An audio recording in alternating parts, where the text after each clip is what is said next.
Hello and welcome to another episode of Inside the Ropes with Coach Mario. Coach Mario, owner and head coach of Warriors Pride Boxing Academy here in Miami, Florida.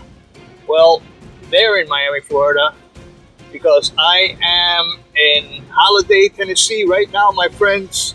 Yeah, I've been working on my cabin project for the last week. I'll be going back to Miami this Tuesday. It's been great, but humid and hot.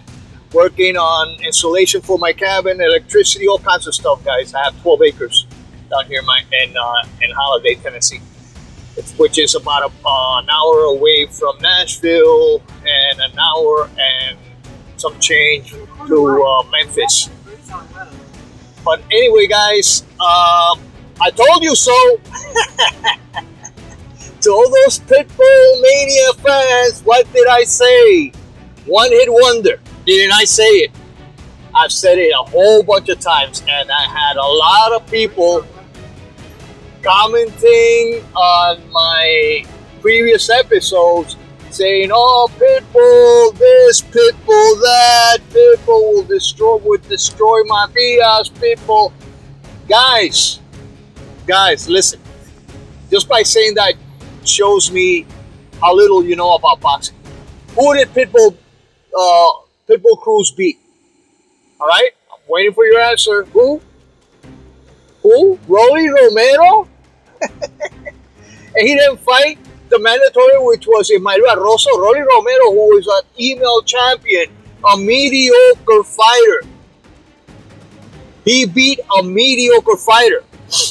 All right, which everybody knew was going to happen. I said it. I said people was going to beat Rolly. Anybody would beat Rolly. Anybody of those guys would have destroyed Rolly.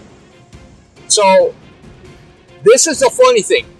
And when I talk about being humble, this little midget, Pitbull Cruz, got arrogant and thought he was a superstar and started,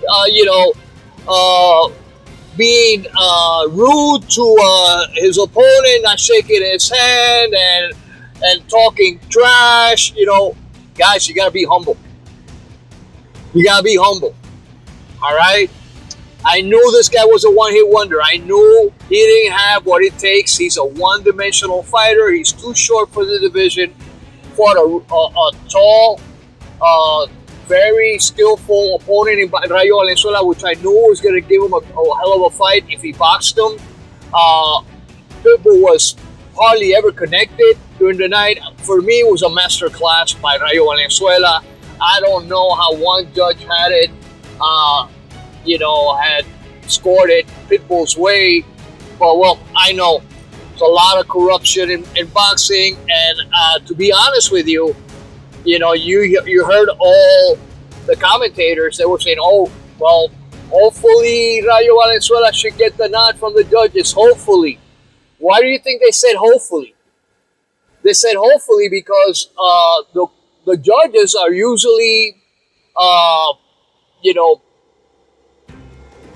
blind, I guess, or they're doing it based on negligence or ineptitude or corruption.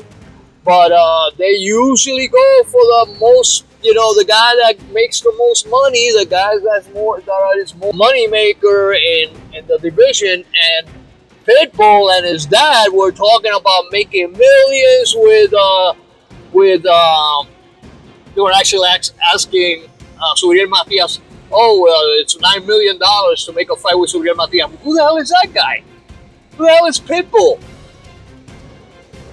Unbelievable, guys. I called it, and I tell you what, I want to hear those guys, those so-called experts of boxing who in my channel started talking crap about Pitbull and saying, "Oh, this age so great, age as milk." Your comment about Suriel Matias, at least Suriel Matias accepted his defeat like a man, not like this guy who as soon as he lost, he goes, "Oh, I don't know what that judge was looking." He beat your ass. He beat your ass completely. Outboxed you. Outskilled Pitbull Cruz. Rayo Valenzuela is a crafty fighter. He's a very good fighter. He hurt Pitbull Cruz several times. You got to give it to Pitbull Cruz, though. He's got a great chin, a very thick neck. He's a C plus fighter. C plus fighter, Pitbull Cruz. You know, is he gonna get a rematch? Are you thinking no?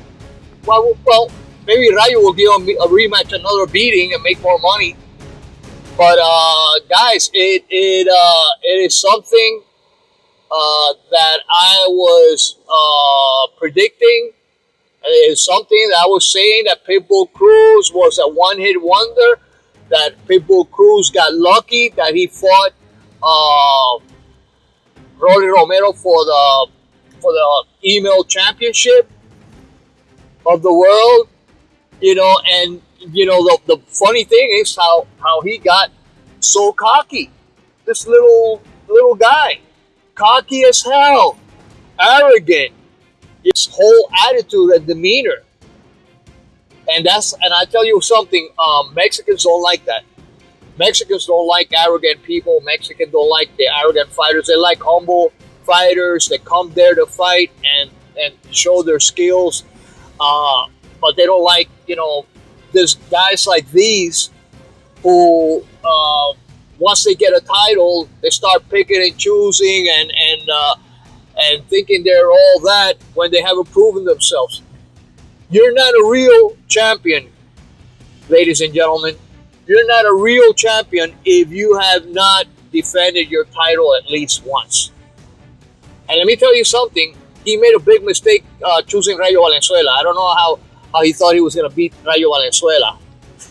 Rayo Valenzuela is no pushover. He's got great skills. He's come short in several fights, but I was so happy for him.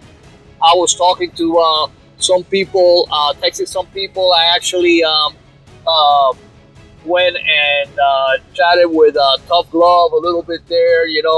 We were goofing around with that quote kind of a theme where he states that Television Shields is the quote. All right, Tough, whatever you say, brother. I still love you. But yeah, and I called it. I called it, guys. I know a little bit about boxing. I know a fighter that's got skills, what his shortcomings are, and his the holes on his game. And Pitbull Cruz is a one-dimensional fighter. All he knows how to throw is those, looping shots. Trying to catch you. If you don't know how to move your hand, the shoulder rolls that Rayo was doing, he was getting, he was catching those shots with his shoulders perfectly and just weaving under, rolling under those hooks. Easy fight for Rayo Valenzuela. So my congratulations to Rayo Valenzuela. All of those guys that thought Pitbull was the next greatest thing. I told you guys. I actually knew it. So I want to see some of those comments from those guys that talk so much crap in my channel, talking about Pitbull Cruz, this and that. And you all know who they are. So call them out.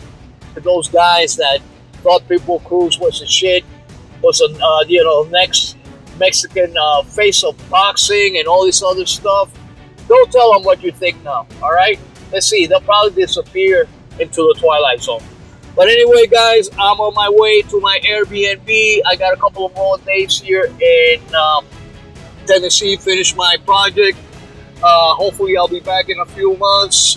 Country here is beautiful. Really nice people all around. But anyway, remember, like, share, subscribe, guys. We're almost at 2,000. We're going a little slow because I'm not talking about Suriel Matias that much. I'm just waiting to see what Suriel Matias is going to do next. So I've been talking about, classic fighters, classic fights, legendary fighters, and other subjects of boxing. But continue following this channel. But for right now, this Coach Mario, owner and head coach of Warriors Pride Boxing Academy in Miami, Florida, saying hasta la vista. God bless you all, and peace.